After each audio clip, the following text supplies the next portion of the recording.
¿Qué es el parto? El parto es el momento en el que se inician las contracciones uterinas en un embarazo que son rítmicas, irregulares y que tienen la suficiente intensidad como para provocar cambios en el cervix, dilatación y borramiento, así como descenso de la presentación fetal. Bien, va a comenzar una vez que se dan estas contracciones regulares y termina con el nacimiento y expulsión de la placenta. ¿Cuál es el momento en que se inicia? Pues no hay un consenso en los autores, podemos tener dos momentos clínicos importantes. Uno es cuando la paciente va a referir que hay contracciones uterinas regulares, dolorosas, o bien cuando se decide el ingreso a la unidad de tococirugía. Los movimientos cardinales por los cuales se da este parto, pues van a ser varios y son generalmente simultáneos. Tratamos de diseccionarlos uno de otros para una mejor comprensión. El primer momento es el encajamiento de la presentación. En este caso vamos a ejemplificarlo con una presentación cefálica. La cabeza está flotante y se va a dar el paso del diámetro biparietal a través del diámetro transverso de la entrada pélvica. Dentro de los requisitos para que se dé el parto, uno muy importante que tiene que ocurrir es el acomodamiento de la presentación fetal para que pase a través de la pelvis materna. En este caso vamos a ejemplificarlo con una presentación cefálica. La cabeza flotante tiene que acomodar el diámetro biparietal, que es a través de los diámetros mayores de la entrada pélvica, que puede ser una entrada generalmente oblicua. En estos movimientos cardinales vamos a ver nosotros que también se presenta un descenso. Este descenso, que es un requisito importante para el nacimiento, pues se va a dar por la conjunción de varias fuerzas, como es la presión del líquido amniótico que se ejerce a lo largo de todo el embarazo, presión directa sobre el fondo de la pelvis por el tipo de contracción uterina regular que debe de haber, y esfuerzo de compresión de los músculos abdominales maternos, que generalmente es ya para el periodo expulsivo, y los movimientos de extensión y enderezamiento de la cabeza. Vamos a ver nosotros que una vez que se da la presión de las contracciones, va a haber una flexión de la cabeza fetal que le va a permitir llevar a cabo un descenso. Habitualmente, ya platicamos que cuando hay este abocamiento al estrecho superior, se da con la presentación en una variedad transversa. Esto va a tener una rotación anterior para que el pubis haga la presión directamente sobre el occipucio fetal y nos dé un diámetro mucho menor al biparietal, que es el suboccipito bregmático. Esto va a permitir que haya un descenso adicional y a la vez va a haber una mayor rotación interna cuando estamos hablando de una presentación cefálica con una variedad occipito-púbica, hasta llevarla prácticamente a una presentación directa. Esta rotación interna que se va a continuar durante todo el descenso, les comentaba que lleva prácticamente a una presentación occipito-púbica, lo que va a permitir el nacimiento en variedad de presentación directa. Una vez que se ha alcanzado el piso perineal, va a darse lo que se llama el desprendimiento de la cabeza y la extensión, para que se dé el nacimiento de la misma apoyando el occipucio sobre el pubis. Entonces va a haber este movimiento de extensión y nos va a dar el nacimiento de la cabeza fetal. Una vez que se ha dado el nacimiento de la cabeza fetal y tenemos esta variedad de posición occipito-púbica, tenemos que hacer un movimiento que se llama de rotación externa, que es el momento en el que una vez que ha nacido la cabeza, la debemos tomar, la cabeza fetal, firmemente con nuestras manos y llevar a cabo a una situación transversa nuevamente. Una vez que ya nació la cabeza y lo llevamos a rotación externa, el siguiente paso es el nacimiento de los hombros. Vamos nosotros a hacer una tracción con firmeza, gentil, para que hacia abajo, para permitir el nacimiento del hombro anterior. Y una vez que se da el nacimiento del hombro anterior, entonces hacemos una tracción firme, sostenida, gentil, sin brusquedad, para permitir el nacimiento del hombro posterior. Y esto va a permitir entonces que el resto del cuerpo de la persona recién nacida pueda nacer sin dificultad. Hemos dividido el trabajo de parto de manera artificial en 3 periodos. Cada periodo tiene datos cardinales que tenemos que vigilar. El primer periodo, primera etapa del trabajo de parto, la vamos a dividir a su vez en una fase latente que puede durar varios días, y es cuando hay el inicio de contracciones uterinas con más molestia o cuando las contracciones de Braxton Hicks se tornan más regulares. En esta etapa no hay modificaciones cervicales importantes. Una vez que estos cambios cervicales se van a presentar, que ya hay borramiento y dilatación, no hay un consenso en cuánta dilatación, si 2, 4, 5, 6 centímetros, va a depender de diferentes autores o escuelas, es cuando se inicia esta primera etapa del trabajo de parto. Vamos a vigilar el bienestar materno, los signos vitales, la presencia de dolor, de sangrado, cambios que pudieran sugerir trombosis pulmonar, trombosis venosa profunda o cualquier tipo de complicación médica que pueda darse en este periodo. Y también vamos a vigilar el bienestar fetal, generalmente a través de la vigilancia de la frecuencia cardíaca fetal, ya sea con monitorización externa e interna o bien con la presencia o no de líquido amniótico meconial. En la segunda etapa de trabajo de parto, esta es desde que se da la dilatación cervical completa hasta la expulsión del feto y obtenemos a la persona recién nacida. Este periodo tiene tiempos limitados, va a también depender si la paciente tiene o no bloqueo peridural, analgesia obstétrica, o si se trata de una paciente que ya ha tenido partos vaginales o que es su primer evento de este tipo. Vamos a darle un tiempo razonable para que se presente el nacimiento de la persona recién nacida y que haya una progresión hacia el nacimiento de la misma o no. Y la tercera etapa, en esta etapa, es a partir de que ya se dio el nacimiento de la persona recién nacida y se completa una vez que se ha entregado la placenta y las membranas placentarias. Es muy importante conocer cuáles son los cambios que se van a dar. El más importante es la contracción uterina, que va a permitir que las ligaduras vivientes de Pinar lleven a cabo una hemostasia completa, que no haya retención de restos de placenta o bien la presencia o no de desgarros o laceraciones del canal de parto. Debemos determinar cuál es el momento en que nuestra paciente debe pasar para la atención de su parto.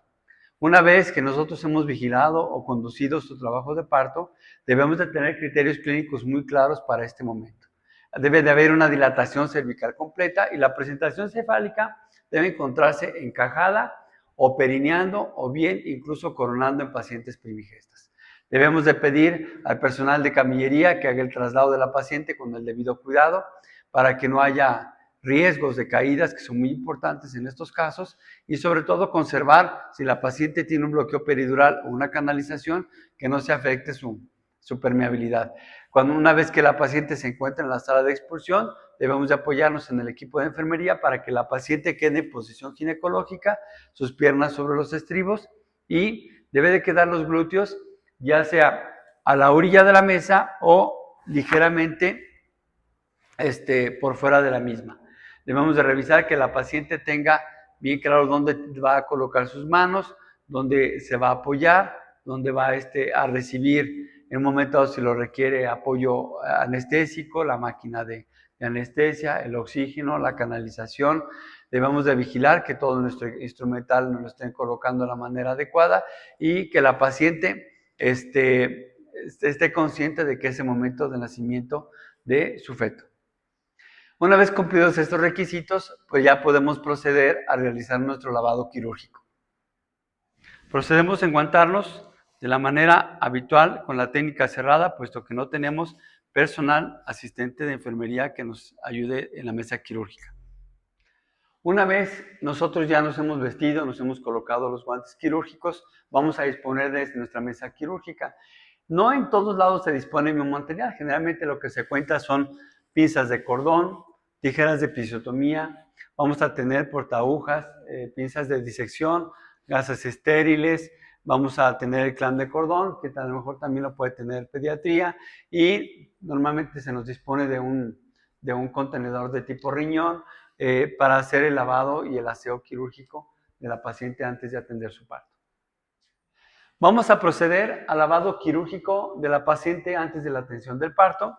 Nos colocamos nuestras gasas cuadradas entre los dedos y las sujetamos y tomamos el contenedor con el líquido con el que vamos a hacer la asepsia, que puede ser jabón, puede ser clorexidina, puede ser isodine, y con nuestra pinza vamos a tomar nuestra primera gasa, la vamos a empapar muy bien y vamos a llevar a cabo un lavado que va desde el área genital por la cara interna del muslo hacia las rodillas, sin regresarnos sobre la zona donde ya limpiamos y que tiene que alcanzar parte del glúteo. Vamos a hacerlo hacia el otro lado, en espejo, y después vamos a hacerlo desde el clítoris hacia arriba hasta el monte de Venus. Y luego vamos a limpiar cada uno de los labios mayores y menores, primero un lado y luego el otro lado. Y al final vamos a tomar una gasa para hacer un aseo rectal. Vamos a vestir a nuestra paciente.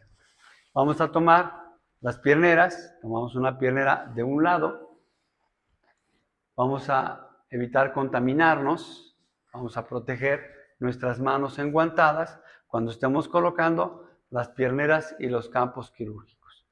Una vez colocamos las dos pierneras, colocamos el campo quirúrgico superior. Es muy importante que el doblez vaya hacia la paciente. De esta manera, ustedes tienen esta parte de protección.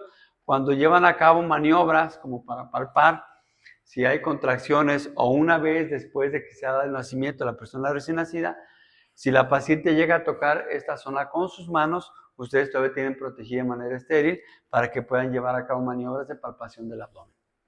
Y por último, colocamos un campo por debajo de los glúteos de la paciente. Y se encuentra debidamente vestido y aislado del campo quirúrgico. Y entonces vamos a tomar asiento y a proceder a la atención del parto. Puede ser necesario llevar a cabo una episiotomía. Vamos nosotros a revisar en las clases que eso va a depender de muchos factores y que de preferencia en el parto humanizado se trata de no llevar a cabo este procedimiento quirúrgico. Pero si es necesario hacer episiotomía, se haría en este momento para permitir el nacimiento de la cabeza fetal. Bien, una vez se está dando lo que se llama la coronación y en su momento cuando se lleva a cabo la episiotomía o no se lleva a cabo la episiotomía, pues ya van a ser la cabeza fetal. Tenemos que sostener el periné para dar lugar a la maniobra de Ridgen que permita protegerlo y además debemos de evitar que haya un nacimiento abrupto de la cabeza. En este caso el nacimiento se está dando en el occipito anterior, entonces vamos a llevar a cabo la maniobra de rotación externa o restitución para permitir el nacimiento del hombro anterior. Una vez que ha nacido el hombro anterior, va a nacer el hombro posterior y esto permite el nacimiento sencillo del resto del cuerpo. La manera correcta de sostener a la persona recién nacida es esta. Hay gente que se lo abraza, no está mal, pero bueno, lo adecuado es de esta manera. Y vamos a dar lugar al apego inmediato, vamos a colocar a la persona recién nacida sobre el abdomen materno, donde va a recibir los cuidados iniciales de pediatría y donde la madre va a empezar a tener un contacto inicial con esta persona. El tercer periodo de trabajo de parto, el alumbramiento, consiste en la extracción de la placenta una vez que ya se ha dado el nacimiento del feto. Vamos a hacer una tracción sobre el cordón umbilical sostenida, pero que no sea tan enérgica porque podemos tener un problema de inversión uterina. Vamos a controlar el descenso de la placenta y vamos a llevar a cabo una maniobra que se llama maniobra de Brand-Androps, donde vamos a hacer una presión inmediatamente por arriba de la sínfisis del pubis, tratando de separar hacia arriba el fondo uterino y que la placenta se pueda desplazar de manera más sencilla hacia el exterior. Una vez que ha nacido la placenta y que todavía no se presenta la expulsión completa de las membranas, podemos nosotros llevar a cabo una maniobra que se llama maniobra de Dublín, que consiste en girar la placenta para que las membranas se vayan enrollando sobre sí mismas y eso permite que sea una tracción suave, sostenida, para que se dé el nacimiento completo de las membranas, que es un requisito muy importante para el alumbramiento. Una vez se ha dado el nacimiento de la placenta y las membranas, en algunas ocasiones se tendrá que llevar a cabo la revisión de la cavidad y del canal de parto. Esto no se realiza en todas las pacientes de manera sistemática. Tiene que tener indicaciones precisas, dado que se trata de un procedimiento que puede implicar molestia y la posibilidad de arrastre de bacterias hacia el interior de la cavidad uterina. La revisión de cavidad conlleva ciertos requisitos previos para llevarla a cabo. Tenemos que retirar los campos para nosotros cambiarnos de guantes y volver a hacer nuevamente la asepsia y colocar campos estériles nuevos. Tenemos que verificar que la vejiga y el recto se encuentren vacíos. Una vez cumplidos los requisitos, vamos a colocar nuestra mano no dominante sobre el fondo uterino para controlarlo y vamos a introducir nuestra mano de esta manera, todos los dedos juntos, vamos a colocar solución fisiológica para que haya menos fricción y vamos a ir revisando el canal de parto. Vamos a corroborar la integridad del cérvix, la integridad de los fondos de saco y vamos a entrar adentro de la cavidad uterina. Vamos a palpar primero cuál es el estado de la superficie, corroborar si hay zonas donde hubo restos placentarios que se hubieran retenido y ver la integridad, en su caso, cuando hay antecedentes de cesárea previa, la integridad de la histerografía. Vamos a extraer la mano y en el caso de que haya restos comprobados, vamos a colocar una gasa alrededor de nuestros dedos medio e índice y vamos a volver a introducir la mano. Vamos a controlar el fondo uterino y una vez que estemos adentro de la cavidad, vamos a llevar a cabo una limpieza que vaya siendo completa de la cavidad y que sea contraria a las manecillas del reloj para que podamos nosotros estar seguros de que hemos extraído todo el material placentario que se hubiera retenido.